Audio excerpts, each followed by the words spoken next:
Welcome to the Middle East and North Africa Future Energy and Decarbonisation Summit. My name is Richard Thompson. I'm the Editorial Director of MEED, and I'm delighted to be your chairman for today's event. Over the past 12 months, everybody's focus has been diverted towards the struggle against the COVID-19 pandemic. But there can be no doubt that the most important, the biggest long-term challenge facing the human race today is the battle to limit the scale and the effects and the consequences of climate change. Rising global temperatures as a result of increasing greenhouse gas emissions are an existential threat to humanity, affecting health, affecting food supply, affecting security, affecting trade, affecting international relations, affecting everything. No one is immune from the effects of climate change, and action to limit the consequences must be global and it must be collaborative. In November, Glasgow in Scotland, my home country, will host COP26, the next iteration of the United Nations Climate Change Conference. COP26 will seek to build on the goals and the initiatives that were launched at the Paris Climate Change Summit in 2015, COP21. And they will seek to build on the Paris Climate Change Accords, where more than 180 countries agreed to take action to limit greenhouse gas emissions, to limit rises in global temperature to less than 2 degrees above pre-industrial levels by 2100. Across the Middle East and North Africa region, countries have, such as Saudi Arabia and the UAE and Oman and others, have really taken on board the agenda and the ambitions of COP21. And we are seeing huge investments across the region in renewable energy capacity and also very ambitious targets, particularly in Saudi Arabia, in the UAE, but also across the wider region, to increase the role of renewables in national energy supply. Saudi Arabia and the UAE in particular have been competing quite hard over the past few years to set ever lower world record levels of electricity tariffs from solar plants. But the initiative to reduce carbon dioxide emissions is not simply limited to investment in renewable energy projects. The drive to reduce carbon footprint and cut waste is seeing investment in new technologies such as hydrogen fuel, smart infrastructure, artificial intelligence, materials science, and a whole host of new areas of innovation and technology. And perhaps the most important area of all for this region in the struggle against climate change is investment in people and investment in skills. So today's conference, the MENA Future Energy and Decarbonisation Summit 2021, is going to look at what is going on across the Middle East and North Africa region to reshape the energy production and consumption patterns in this region in the future. This event is a combination, a mixture of recorded expert presentations, live streamed presentations, and live streamed panel discussions that you can take part in, submitting questions throughout the day to the panelists and to the speakers, which we'll attempt to answer and discuss through the programme. The day itself is split into broadly 3 parts. The first section, which will run from now until about 11:30, will look at the Middle East and North Africa energy market. At around 12:15 till 1:45, we will focus on hydrogen, and we have expert presentations and a panel discussion on the topic of hydrogen fuel. And then in the final section, from about 1:45 this afternoon until 3 o'clock, we will look at transport and future transport solutions, which are absolutely a critical part of the drive to lower carbon dioxide emissions and reduce the carbon footprint in the region. So before we start, I would like to say some thank yous. First of all, I'd like to thank our speakers and panelists for the time that they're giving us today to share their expertise and knowledge and insights with us and with all of you at today's conference. I, of course, would like to thank all of our sponsors, without whom we couldn't put these events together. So thank you very much to our sponsors. And last but not least, thank you to you, our audience, for joining us today. We've had a huge number of people have registered to attend today's event. That reflects the importance of future energy and decarbonisation in the Middle East and North Africa. And I do encourage you to send in your questions, either using the chat function on the right-hand side of your screen, or you can send in email questions. It's really important that we ask questions and get into discussions. I hope you enjoy today's event and find it useful, and I look forward to seeing you through the day and in the future. Thank you.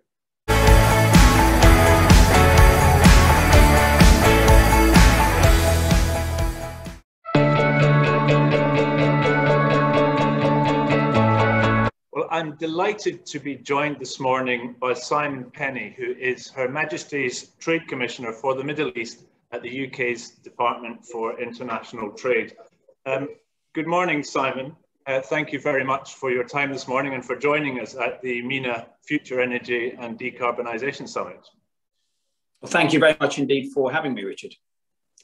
Now, of course, the battle against climate change is global.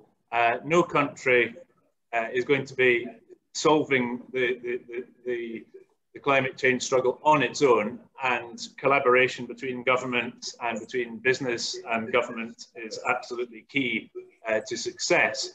And few relationships are deeper and more long-standing than that between the UK and governments in the Gulf region. And I know that the UK really wants to promote its leadership in the green technology space, and particularly in this region. So perhaps, Simon, you could set out your thoughts on where you see the opportunities for the UK's leadership in green tech in the Gulf. Certainly. Well, look, I mean, there is clearly a global shift to cleaner economic growth. I mean, the UK is in a leadership role alongside regional leaders like the UAE, who have already committed to 50% clean energy by the year 2050. There is progress, however, across the whole region. In the first quarter of 2020, for example, renewables accounted for 47% of energy generated in the United Kingdom. 30% of this was from offshore wind farms. Majesty, in fact, from the UAE, have invested already in 3 of these, the London Array, Dungeon and Highwind. This technology and knowledge sharing is an important part of the UK offer. The UK's 10-point plan for a green industrial revolution, which our Prime Minister launched last year, will support and create 250,000 green jobs. The Department for International Trade that I represent plays a key role in realising Her Majesty's government's climate change objectives, including by promoting green exports, encouraging foreign direct investment into the United Kingdom's low carbon economy, and supporting international ambitions to accelerate the growth towards net zero. The UK, in fact, is a clean growth leader and has committed significantly. And let me just give you a few examples. For example, £2.5 billion has been invested into clean energy growth innovation by 2021, as set out in our own industrial strategy. The Chancellor of the Exchequer announced record increases in public investment into R&D, committing to reaching £22 billion by the year 2025. Another example is £160 million has been invested to build offshore wind capacity, creating 2,000 construction jobs, in addition to billions spent on developing the UK's offshore wind market, which is the largest globally. There's been more than £1 billion of public sector money put into decarbonisation, £40 million put into a Green Recovery Challenge Fund to create jobs in nature recovery and conservation, and a further £2 billion UK export finance clean growth direct lending facility. So that's direct lending, that's not guarantees, that's hard physical cash has been allocated for clean growth direct lending. And the Middle East represents a fantastic opportunity for deployment of part of that fund. You've just set out, the UK government has put climate change at the top of its agenda, or very high up its agenda. And of course, in November in Glasgow, we have the COP26 Climate Change Summit, which is a key event for the global community in the struggle against climate change, but very, very important for the UK. At the same time, the UAE has placed these very high targets on renewable energy capacity and on increasing energy efficiency and decarbonisation. So we have two governments aligned here, and the UAE's mission is replicated across Saudi Arabia and other parts of the Gulf. What specifically does the UK bring, or what do you think this region can gain from the UK? You mentioned funding just now for projects. Is it academic expertise? Is it research? Is it skills? Where do you see the benefits for this region coming from the UK? Well, I mean, you're quite right. I mean, the United Kingdom enjoys a very, very long, rich, deep and historical relationship with all of the Gulf countries, who are all embarking on similar ambitions towards clean growth and a cleaner future. And there is common ground between our industrial and energy strategy priorities and the various vision strategies that you see across all 6 Gulf member states. I mean, for example, the Gulf obviously has abundant renewable resources, with demand rising. The Gulf benefits from the most obvious one, which is regular and plentiful sunshine, but with ample space for solar development and falling costs, particularly of large-scale solar projects. You've seen how much the price of solar energy has come down over the last 5 or so years. This, coupled with other significant natural resources such as wind, geothermal and biomass, offer the region the opportunity to dramatically reduce its carbon footprint in the years ahead. The UAE, for example, as you mentioned, is making impressive progress with ambitious targets set out in its nationally determined contribution and energy strategy to 2050. Saudi Arabia too has set renewable energy targets as part of its Vision 2030 strategy. Oman is making great strides towards meeting its ambitious sustainable energy target of 30% by 2030. The Sultanate is now ranked 3rd among Arab countries in the 2020 UN Sustainable Development Report. Kuwait has pledged to increase the share of renewable energy to 15% by 2030, and Bahrain's Sustainable Energy Authority has pledged to increase its share to 5% by 2025 and 10% to 2035.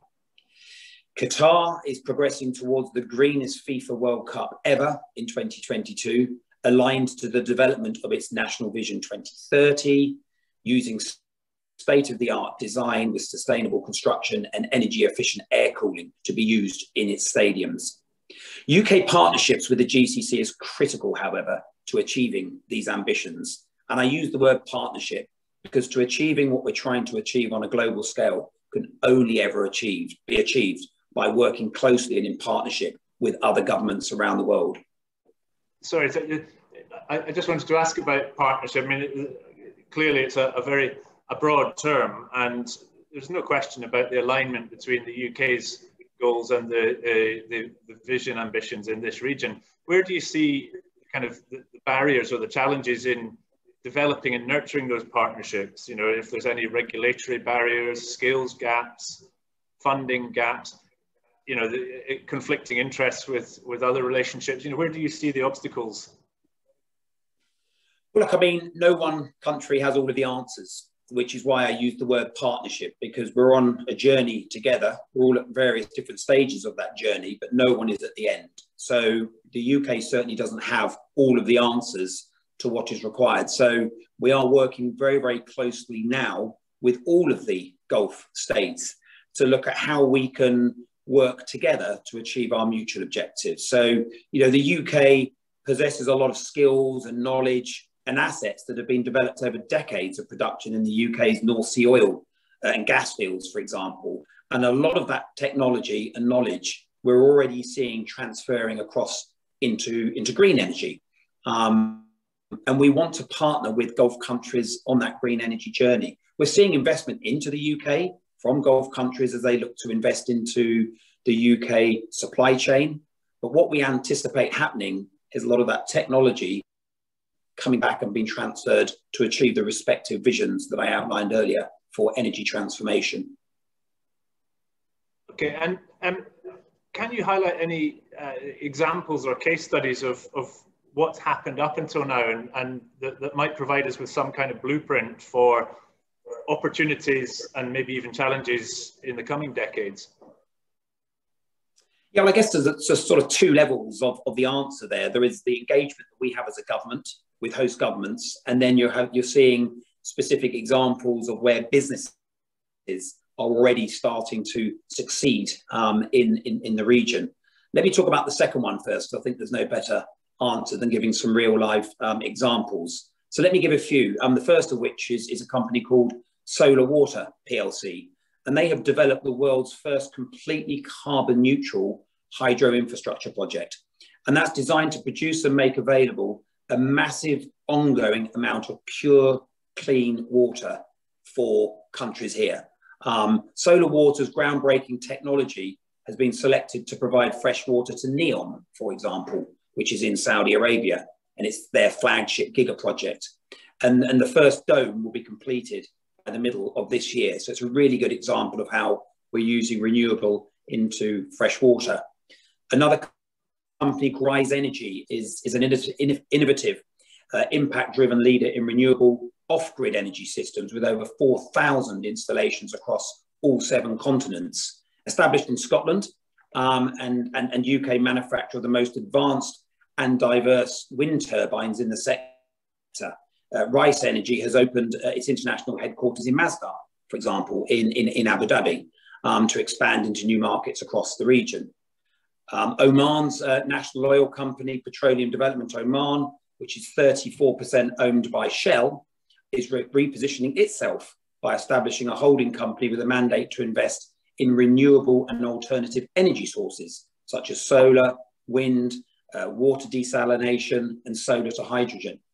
And I could go on with more and more examples, but increasingly we're seeing so much interest from UK companies to look to partner with Middle East and in particular Gulf countries on this journey. And do you think, obviously, these examples that you have highlighted, they're examples of UK companies bringing technology and experience into the region. But I wonder if there's anything else that companies looking to do business out here need to think about. And what I have in mind is there's a real desire to develop local capacity, local skills, and local talent. And in addition to that, we have, the increasing localization quotas and in-country value quotas, as the region tries to develop its own manufacturing base. So should UK companies, and indeed companies from all around the world, when they look to do business here, should they be bringing other things like training and local employment in addition to just selling some tech?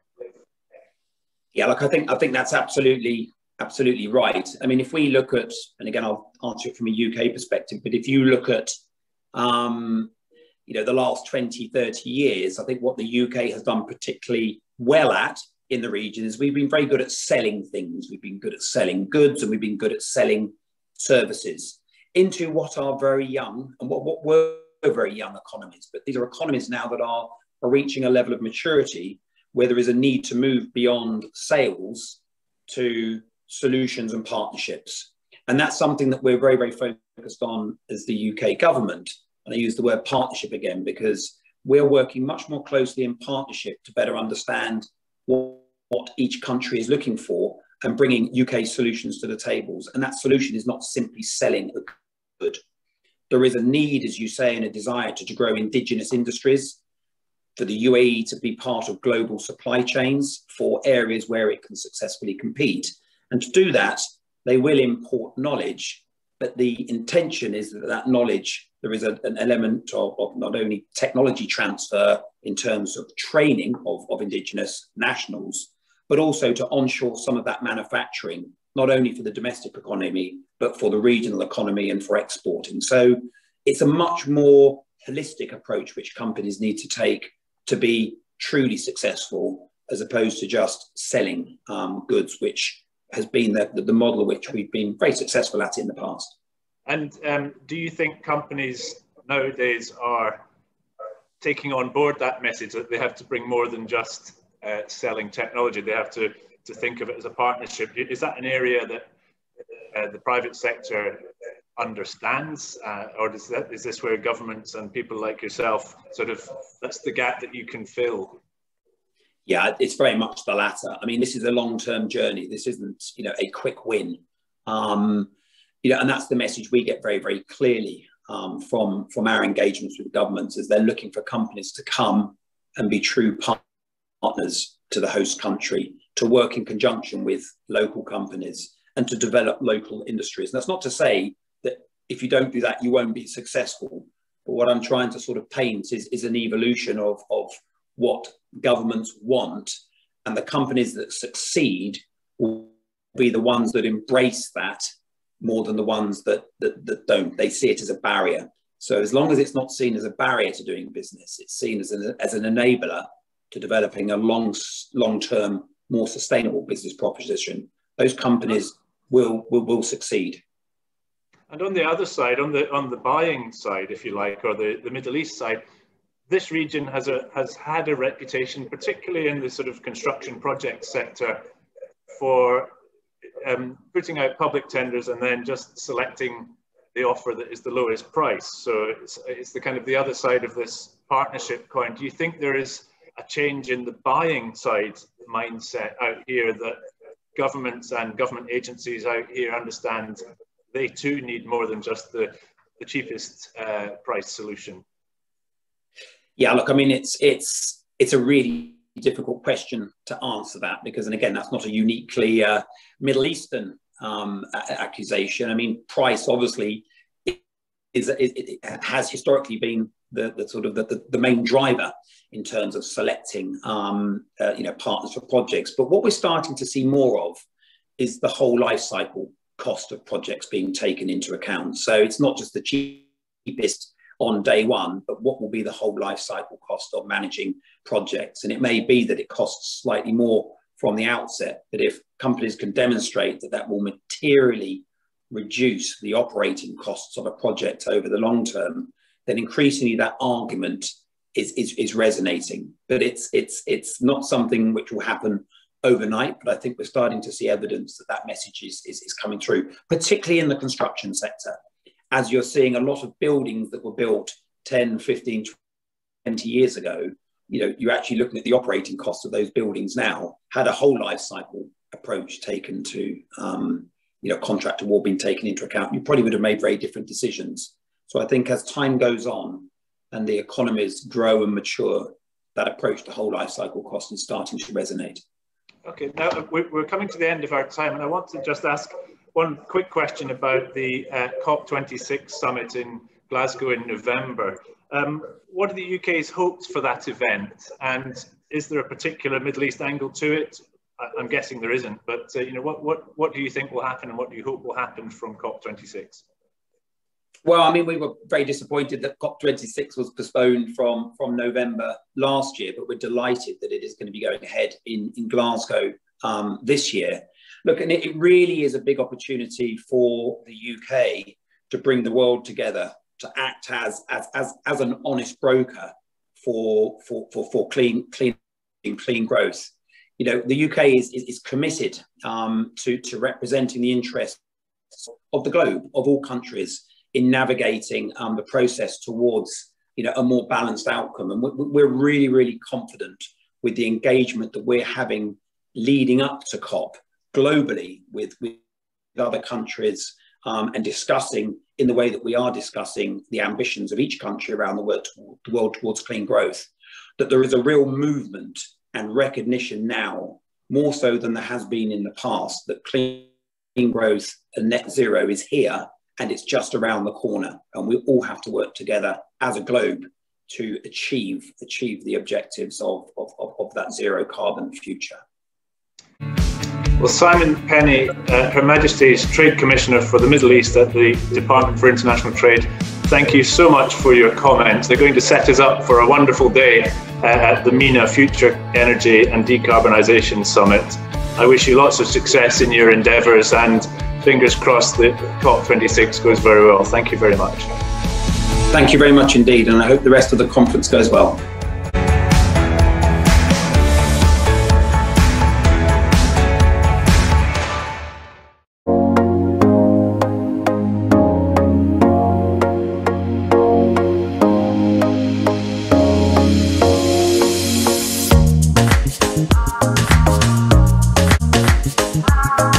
Good morning, my name is Bruce Smith. I'm Director of Forecasting and Planning at Emirates Water and Electricity Company.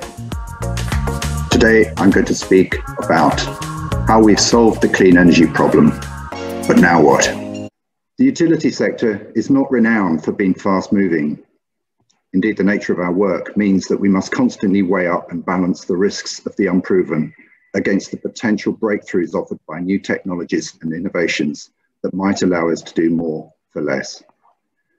Today, I'm going to focus on the part that utility sector can play in reducing carbon emissions and explore some of the key challenges that lie ahead of us as an industry and as a sector here in the UAE, if we are to move from net low to net very low, or even net zero. Whilst hope has fired our imagination and dreams of Mars, this planet is our only hope, and the window of opportunity to preserve it for future generations will not remain open for long. We're currently in the midst of the most dramatic transition in the sources of electrical energy since domestic supplies of electricity first started in the 1880s. The past 10 years has seen the dream that renewable energy can become competitive with low-cost fuel-fired generation become a reality. Renewable energy is the cheapest energy there is, and solar PV is the cheapest of them all. What's more, not only are we fortunate to be blessed in this region with abundant fossil fuels, but also incredible solar resources. Over the next 10 years, some hard yards will need to be won, working out how to develop and manage an energy and water system that places renewable energy at its heart rather than at its periphery. Over the next 10 years, Abu Dhabi will see a revolutionary change from the world where we produced all our power and water from gas to a portfolio dominated by renewable and nuclear energy. But what we can't yet answer is how dominant. Or put another way, how can we maximize this dominance? Whilst it's likely that within the next 20 years, solar power plus some form of storage will have largely replaced gas-fired generation, the reality is that today there is much to learn and much we don't yet know about how to develop and operate a system with very low or no fossil fuel-fired generation. EWEC has a vital role in navigating the technical and economic challenges of this transition to the benefit of both consumers and the UAE as a whole. So what can we achieve in the near future? This next slide shows EWEC's projected carbon emissions from power and water production over the next period out to 2025. We've already embarked on a massive transformation of the power and water sector. With the introduction of the world's largest solar PV plant, the world's largest RO plant, and a 5 gigawatt nuclear program, we expect to halve our sector emissions from around 43 million tonnes in 2019 to 20 million tonnes in 2025, as that last figure just showed. The best part is that due to the alignment of low emissions with low energy cost, the bulk of these CO2 emissions come hand in hand with economic savings. So we're reducing the cost of supplying our customers at the same time as reducing our environmental impact. First, looking at solar PV, the recently announced Al Dhafra project, which was for 1,500 megawatts, came in at around $13 per megawatt hour. Not only the cheapest solar PV in the world at the time, but possibly the cheapest form of large-scale energy production the world has yet seen. By comparison, best-in-class thermal generation would cost between 3 and 6 times as much on a pure energy basis. So why are we not flooding the country with cheap and green solar energy and replacing our existing plants with it today? It's certainly not space limitations. We could power the entire UAE from a relatively small patch of desert you'd hardly even see on the map. However, the sun doesn't shine 24/7, to put it off in the blindingly obvious. So we either have to convince everyone to use only electricity in the day, or we have to store the electricity, which, as we'll see later, comes with its own problems. For now, gas is the most cost-effective energy storage medium. Next, we come to reverse osmosis, or RO. RO is close to being one of those panacea technologies that enormously improves on the incumbent gas-fired desalination technology with no major downsides. For one, the all-in build costs of building and operating new RO is lower than just the fixed costs on the old thermal desalination units. As this next slide illustrates, the energy intensity of desalination varies tremendously. And when we look at RO, it's hugely beneficial with a CO2 footprint of only around a 20th of that of thermal desalination. Looking at this graph here, you can see that the small electricity component of total usage, electricity usage, is much the same for RO and thermal desal. But for RO, this is the energy used to pump seawater through the filtration membranes and around the plant, and is similar in quantity to the electrical energy used to pump water between processes in the thermal desalination. However, with thermal desal, you also have to essentially boil seawater until it evaporates and leaves the salt behind, which is why you have this enormous energy component of heat energy that starts as natural gas and ends up as a lot of carbon dioxide. So if renewable energy is cheap, what's the problem? Well, given that RO is cost and carbon efficient, and that solar PV is so cheap, what's stopping us from continuing our trajectory post-2025 and reaching net zero? Well, part of the answer lies in the existing commercial contracts we have with thermal plants that will resolve themselves in time as they expire over the next 15 years or so.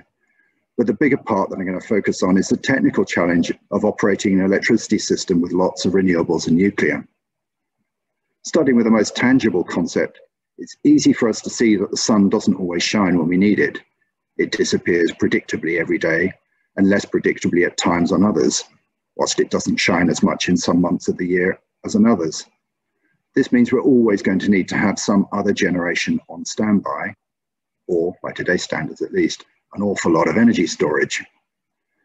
Until now, storage has been so prohibitively expensive, it just hasn't been a viable option. So the simple fact that the sun doesn't shine all the time has always meant we need to keep some gas-fired generation on, and this in turn puts a hard cap on the amount of solar PV we can use. So as this next slide illustrates, it's actually very tricky to get even this level of PV integration. The problem is that the sunshine is fickle in the sense that everything could be running smoothly 1 minute, then a few minutes later a cloud rolls over and you'll suddenly lose half your solar output, which is why you have these other thermal generators or gas-fired generators on standby. Well, these are big, complex machines that can't just start up on command instantly. To be any good for this cloud cover response, they need to be already started and running and synchronized with the rest of the grid, like having your car engine running and in gear, ready to pull off at the lights if you're in Abu Dhabi, as you will. And just like you can't have your car started and ready to accelerate instantly without being turned on and consuming fuel, you can't have these standby generators ready to respond instantly without them also running and consuming fuel. So in effect, even a very slight possibility of clouds at the wrong time means we need to have thermal generation running continually, increasing the amount of gas consumed by the system and significantly reducing the amount of solar PV we might otherwise have. So we talked about the problems of solar PV on 2 different timescales: the highly predictable changes on a seasonal or daily timeframe, and less predictable changes in the hours to minutes timeframe. The last timeframe I'll touch on briefly is the sub-second timeframe, which is where we really start getting into the challenging physics of electricity systems. There are 2 concepts here I'd like to touch on: system strength and system inertia. System strength is like the resilience of the system to really quick, i.e. sub 1 second unexpected changes. Imagine, for instance, you turn your kettle on. Where does that electricity come from? There's no time to ramp up our generators. The system just has to absorb and smooth these variations in demand seamlessly and automatically. So system strength is the concept of how much sudden supply or demand variation we can accommodate without everything falling over. It's critical we have enough system strength to keep everything running smoothly, even through major events like smelters turning on or power stations breaking down. Now, a big part of how these changes have been managed in the past is through system inertia. Inertia is resistance to change in the very physical and literal sense that heavy things are hard to push around. Our conventional gas-fired generators have at their core enormous metal turbines spinning around 50 times a second. These tend to be very massive, with lots of momentum and very high inertia or resistance to change in their rotating frequency. And in the same way as the turbines convert their physical spinning energy into electricity, so too does using more electricity translate back to increased load on the turbines. You as a customer asking for more electricity is like increasing the resistance on a rowing machine or exercise bike. So when you turn your kettle on, this little bit of extra electricity demand gets translated all the way back to a tiny little physical push on the generators.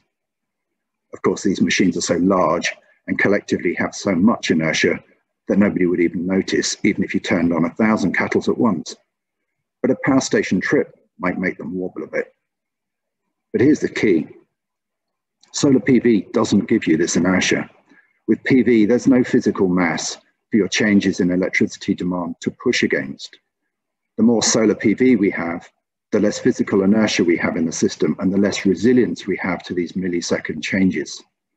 So if a generator trips and we don't have enough inertia, we're potentially looking at cascading trips and a system-wide blackout before you can even say the word solar PV.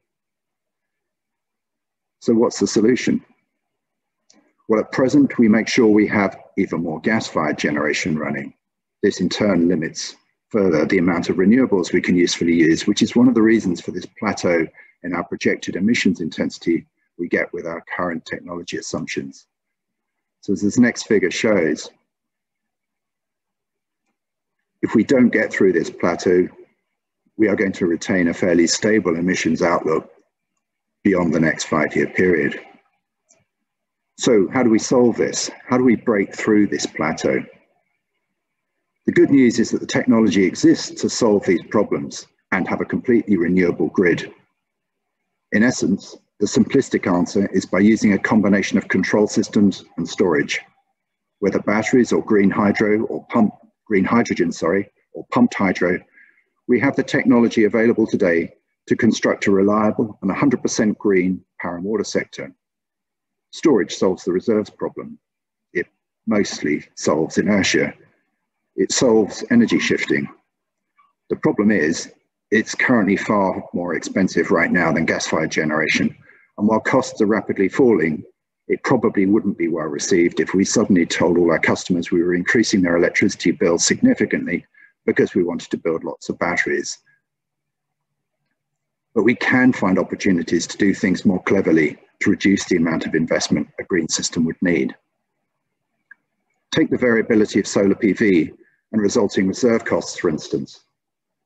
If we can utilize machine learning or other techniques to improve the accuracy of short-term weather forecasting, there's the potential to significantly increase the predictability of solar generation, which immediately translates to lower backup capacity needed and less gas consumed by thermal generation. Even better, if our forecasts are reliable enough and we have the central control systems in place, we could deliberately hold back solar output from some solar farms to provide reserves for the rest of the system, potentially eliminating the need for thermal backup altogether. Now, this is obviously a risky game where you need to have a lot of confidence in your forecasts. And perhaps for this reason, we've only seen it successfully used at pilot scale elsewhere. But we have some of the best solar generation resources in the world here, not only in the absolute level of solar irradiation, but also in its dependability. If we manage to make this work at a system level, it will be a world first and remove one of the main obstacles to higher renewable utilization. Another cost-effective option is demand management.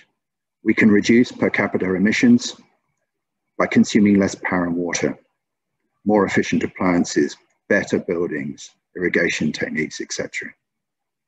But the other interesting aspect is energy shifting. What if we can encourage people to use more electricity when the sun is shining or the wind is blowing, and it's therefore much cheaper to produce the energy? Electric vehicles, for example, if your car is plugged in at home all day, why not provide the option to customers to prioritize low-cost charging during peak sunshine hours instead of the evening, when at the moment gas-fired generation is needed and costs are higher?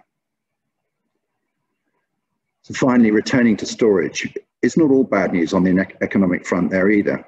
Chemical battery costs are coming down every year to the point where PV plus batteries may be competitive with thermal generation before the end of the decade. So in conclusion, the roadmap for the next 5 years is clear. Subsequent planning needs significant human capital and innovation. Where does this leave us?